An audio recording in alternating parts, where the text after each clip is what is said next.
Guys, it's becoming obvious that some high-profile players will not be in the next year World Cup. You can imagine Trump congratulating C. Ronaldo that he's going to be in the World Cup because his son loves seeing him. Can you imagine? Now, a player like Victor Osimhen will not be in the World Cup next year, and even Kvaratskhelia of PSG will not equally be in the World Cup next year. Very painful that Nigeria is missing 2 consecutive World Cups. Very, very painful. But who are we to be blamed? I think I am blaming NFF. We have a chronic incompetence in that NFF. The people that have a short-term plan, no long-term plan. And that short-term plan is killing the Super Eagles the more.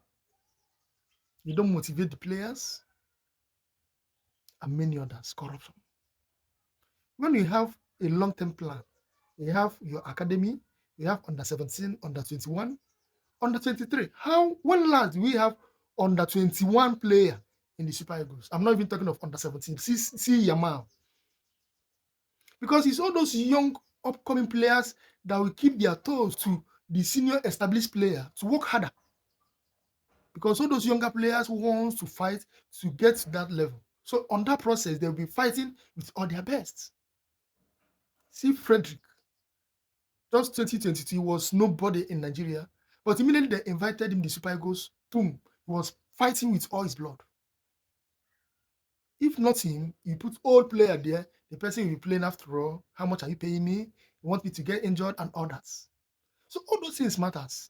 When you have younger players and we have friendlies to play, we don't even play friendlies. When last we play friendlies? If not because of these Cheles that came, we now started playing friendlies. Remove Cheles era. It was even the friendlies that helped him to get to this stage. Remove the friendlies. Go back and check how many friendlies Nigeria have played. We don't play friendlies. And it's all those friendlies that will help to bring on those small younger boys, 17, 18, 19, 20 years, to fight for their own shirts on their own wing. And on that process, they will put their toes to the key established players to work harder. We don't do that. Instead, we now rely on all those players that have already established in the key clubs, and we expect them to humble themselves to play for the coach that they are richer than. It's not done. And again, motivation of the players. We don't motivate the players. NFF don't motivate the players. You make them to struggle to collect their allowances and their bonuses, which you know is not done outside the country. I mean abroad, Europe. But you force them to struggle to collect their money, and you expect them to come and play with all their hearts. It is not done. A player will be injured, you will not look after the player that is injured, and expect the one that is not injured to work harder so that he will equally be injured and they will forget him like others. That's one of the things I'm talking about, NFF. We don't play friendlies. We don't motivate the players. We don't have a long-term plan. Always short-term. So this guy is playing here, invite him. This one is playing here, invite him. All those established players, and you want them to die in the pitch when you know that when they were young, you didn't remember them. Now they are getting huge money outside. You now want them to kill themselves in the pitch. It's not done.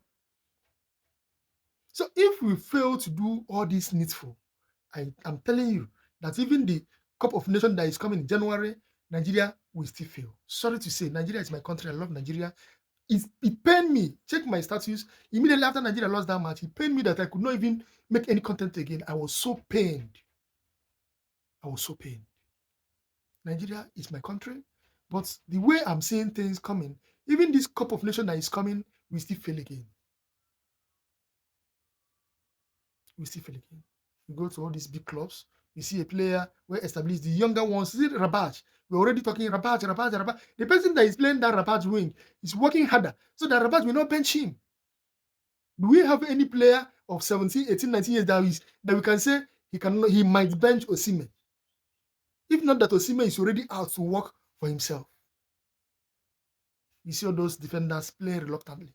It's because our keeper knew that if he mess up, Okoye will replace him. That is why he's working harder. Even that time he got injured, he refused to leave. Because maybe if he leaves against Gabon, they might replace him and Okoye might shine, and that from there, they will bench him. So that is what I mean by making players work on their toes. And NFF is not working that. Even this guy, Victor Anitebe, former Super Eagles ex-player, said it in his own comments. So I think it's right time that NFF go back to their drawing board and start working harder, have a long-term plan.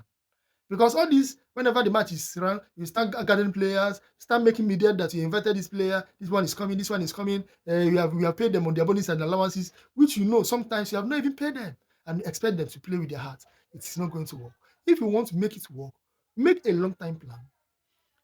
Make friendlies with your younger players so that you know players that can equally play with their hearts. Motivate them, look after them after the match, and you see things will work accordingly. You see Nigeria, like if you remove Nigeria first 11 and bring a complete first 11 again, Nigeria will still be good. We have talented players. It's just that head, the NFF, that you have so many incompetent people occupying the seats. So many incompetents. Anyway, it has happened. Nigeria, for the second time, is not going to the World Cup. And I pray that in this Cup of Nations that is coming January, they'll be able to make Nigerians happy once more. At least let's use it to hold our body for the World Cup that we are not going. Whenever there is play, there'll be stories to tell. Up Super Eagles. Bye.